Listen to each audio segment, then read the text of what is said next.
From SBI's Executive Briefing Center in Dallas, Texas, the most watched and listened to content in B2B sales and marketing, it's the SBI Podcast with your host, Matt Shares. Welcome to SBI TV, a weekly show dedicated to helping you make your number. Today we're going to explore how to transform your company from a provider of one or more products into a platform player that implements a very sticky solution, has a high exit barrier, and strong customer loyalty. I'm your host, Matt Shares. I'm the CEO of SBI. Joining me in the studio today is Sudhakar Ramakrishna. Sudhakar is the CEO for Pulse Secure. And if you think about Pulse Secure, they deliver access solutions for people, devices, things, and services. They serve enterprise and service providers of all sizes, and they enhance their productivity, visibility, and compliance via industry-leading network, application, mobile, and cloud access solutions. So Sudhakar, first off, great to see you.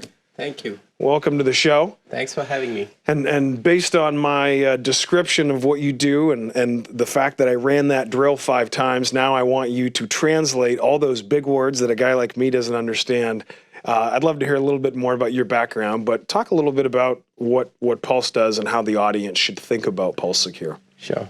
Matt, the simplest way I can describe it is for all of us to be productive, we use some form of a device, whether it's a laptop or a phone, etc. On those devices, there are applications, let's say like Outlook, that need to access a backend infrastructure. It could be a server, it could be another application, etc. So what Pulse really does is to help you become more productive. We enable you to use any device at any location to access your backend. It could be a data center, it could be something in the cloud, it could be an application in the simplest possible manner and in the most secure manner possible. So intersection of simplicity and security to enhance productivity, visibility, and compliance is what we do. And we've been doing that for more than 20,000 customers at a time. And Sudhakar, for those who aren't familiar with Pulse, maybe tell the story of Pulse and where it was a few years ago when you and I met and the journey it's been on, because it's really fascinating. Pulse, I would describe it as a young, mature company in the sense that our technology, our base technology has been around for 15 years, never stagnant, constantly improving and innovating. But as an independent company, we have been an independent company for a little over 4.5 years now.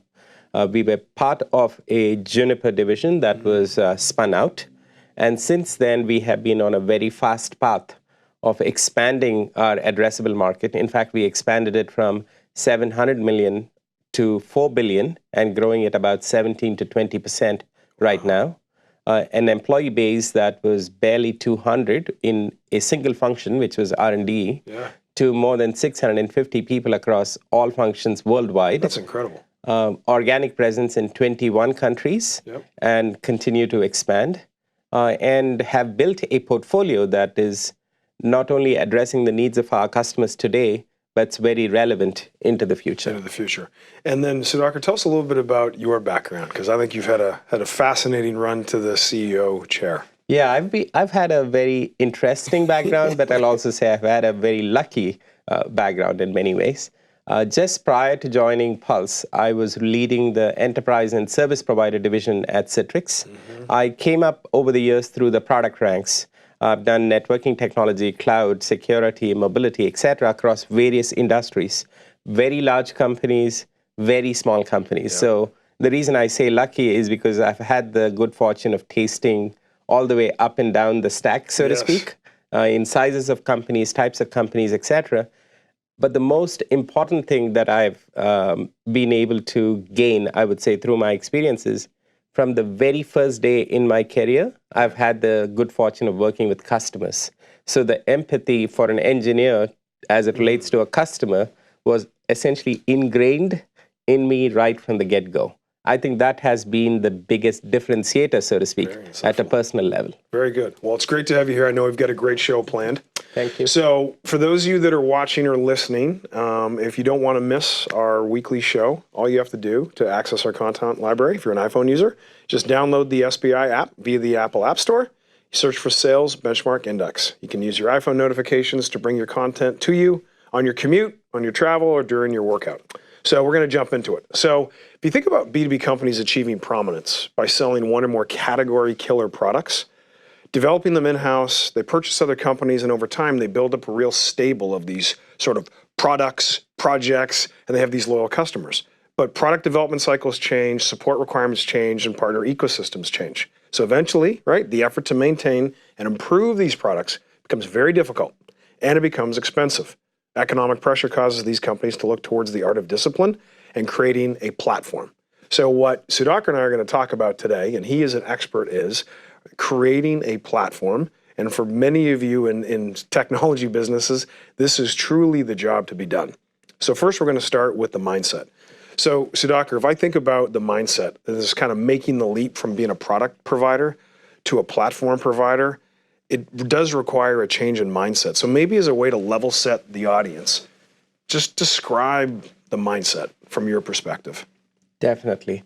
Let me give you some context. About 3.5 years ago, if you think about our offerings, Pulse's offerings, they were largely appliance-based offerings and essentially a single product.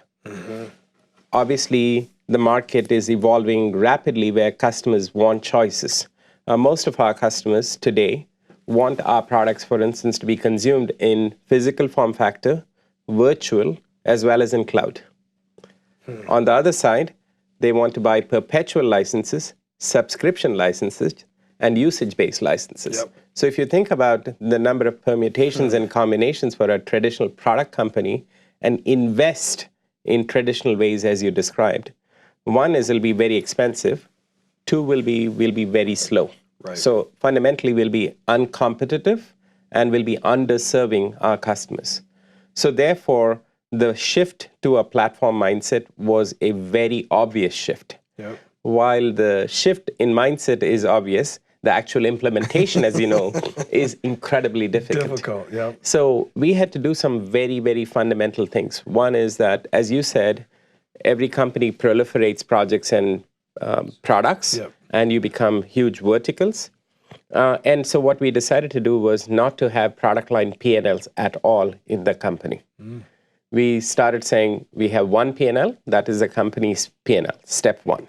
That way you're not creating internal competition across product lines. So that was a shift in mindset itself. That's great. Two is, instead of saying we build multiple products, we started elevating the picture and the story to say we build one thing, and that is secure access. So the entire company's orientation has been around secure access. In fact, the mission statement that you read out is the first slide in every presentation, every discussion that we have at Pulse. So those two things, plus how we organized ourselves and basically repeated this mantra, enabled us to change our mindset. So I love so no product P&Ls. I will tell you, many of your peers would not do that, have not done that. Absolutely. But oftentimes outsized returns go to those who are pioneers. And I know you guys are on a great run. So talk to me a little bit about the product lifecycle management process, right? And folks that are watching the show, if you're a sales leader, you're a marketing leader, you're a CEO, sales leader saying, okay, that sounds fine. As long as you put the right stuff in my bag, I can make my number. So they care less about how it's getting done. They care more about the output. So from that lens, Sudhakar, talk a little bit about PLM and what you did. Great point. And let me touch on the sales and the customer aspect of it, right? While we say we build one thing, there was a very clear focus on what problems are we solving. At the end of the day, the sales teams do not care about what product you're building as much as what problem am I solving for the customer that allows me to have a conversation. So that was an integral part of what we attempted to do right from the get-go. Now, speaking of product line management and product life cycle, the approach we took was similar to no product line P&Ls. We insisted that every product manager be able to represent the entire portfolio. Yes, you have a product focus. Yes, you have a technology focus. But the first and the foremost thing you need to do is to represent the entire portfolio. Therefore, making trade-offs across technology vectors, making trade-offs across called product silos became the job of every product manager as opposed to each one fighting for their own priorities. So again, going back to the mindset aspect, that was step one. The fact that to some degree we grew our functions organically also enabled us to do that. I can understand having run large companies that had to be retransformed, so to speak, where that is a more difficult process, but it can be done. Having done that, I can vouch that it can be done. You didn't have to. The interesting thing, though, at a place like Citrix, for example, you would have had to break down old behavior, reshape, as opposed to this time, you had multiple clay. True. And said, I'm going to go this way, and I'm going to reorient everybody in this new level of even thinking. at a company like Citrix, it just takes a little longer. But if you have management persistence and commitment, you can actually do it. And I was able to do that even at Citrix. So it was, it's a different context, but here we were just able to do it faster. Okay. Because of the organic aspect of it. So then my last question in this segment, Sudhakar, because that was very helpful. So now if I think about being customer driven in the marketplace, most customers, most in quotation marks, probably don't understand what it means to be a platform provider. Right. How did you go about, how are you going about, and how do you recommend to those watching and listening that they reshape the marketplace expectations of what it actually means to be a platform provider? Absolutely.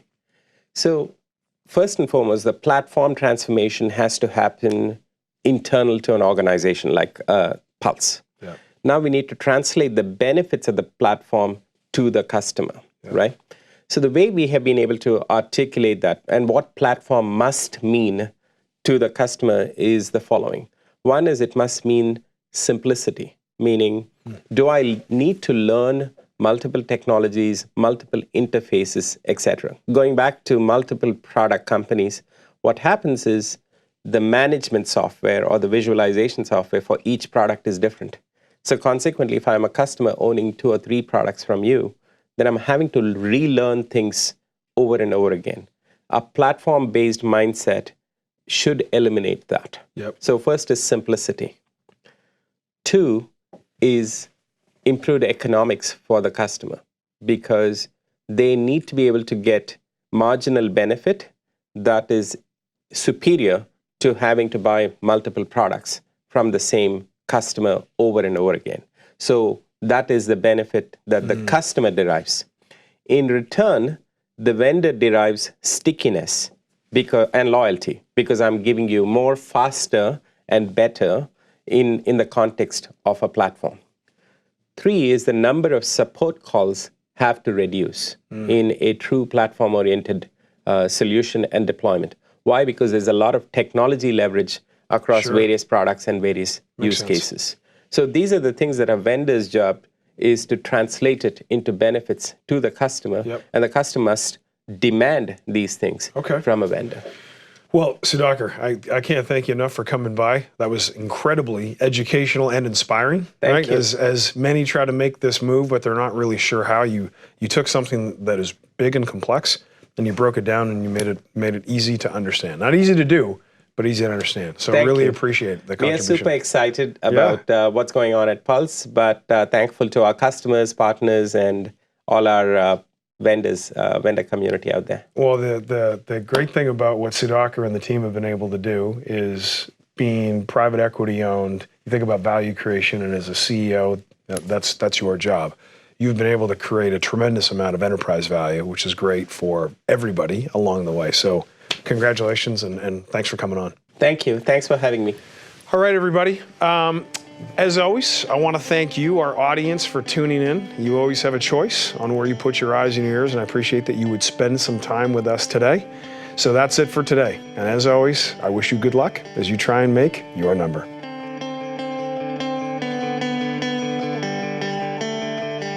This has been the SBI Podcast. For more information on the studio, SBI's Executive Briefing Center, our team, or to schedule a workshop, please visit salesbenchmarkindex.com.